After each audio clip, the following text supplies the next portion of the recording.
The D.C. National Guard fatal shooting. On November 26, 2025, a deadly shooting near the White House rocked the U.S. Capitol, one that left one member of the West Virginia National Guard dead and sparked broader political around 2:15 p.m. local time. On November 26, members of the D.C. National Guard, serving as part of security deployment in Washington, D.C., were stationed near the Farragut West Metro Station, 17th and I Streets in W., only a couple of blocks from the White House. A lone gunman approached and opened fire without warning, striking two guards, described by police as a clear ambush. After the first shot, the suspect reportedly picked up the fallen guard's woman's weapon and continued firing at the second. Other National Guard members and law enforcement quickly responded.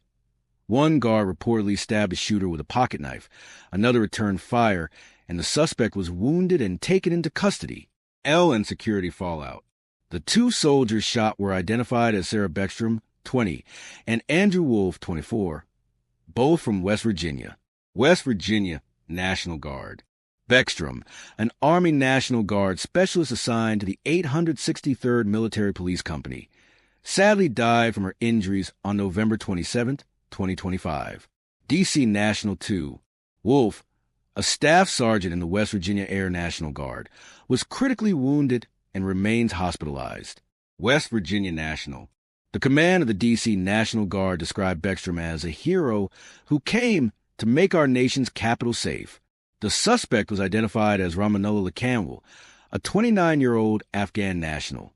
According to reports, he entered the U.S. under the post-Afghanistan withdrawal program Operation Allies Welcome in 2021. The Washington. Authorities said he had previously been affiliated with paramilitary units supported by the Central Intelligence Agency, CIA, in Afghanistan. The firearm used was identified as a .357 Magnum revolver, Smith & Wesson. Officials treated the attack as a targeted shooting. Investigators are examining his motives and whether this was an isolated act or part of a broader security threat. The shooting reignited intense debate over the deployment of National Guard troops in Washington, D.C., a deployment ordered by Donald Trump in August 2025 under what he described as a crime emergency. The Washington Police.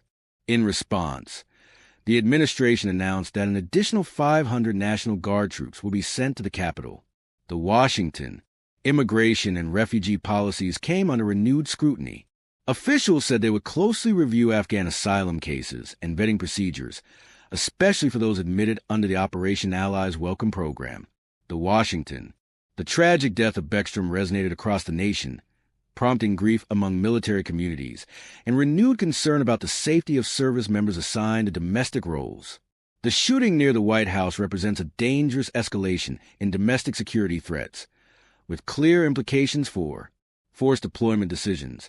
Should armed troops remain in urban, civilian areas during security missions? Immigration and vetting.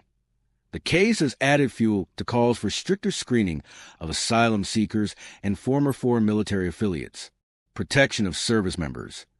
Even well-trained, uniformed personnel may be vulnerable in high-visibility public patrols. Unanswered questions remain, especially around a suspect's motive, whether he acted alone, and whether this is a one-off incident or part of a deeper pattern. The fatal shooting of a National Guard member in Washington, D.C., just blocks from the White House, shook a city already on edge.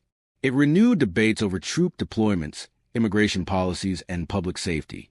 Above all, it underscored the cost that military personnel may pay even when serving at home.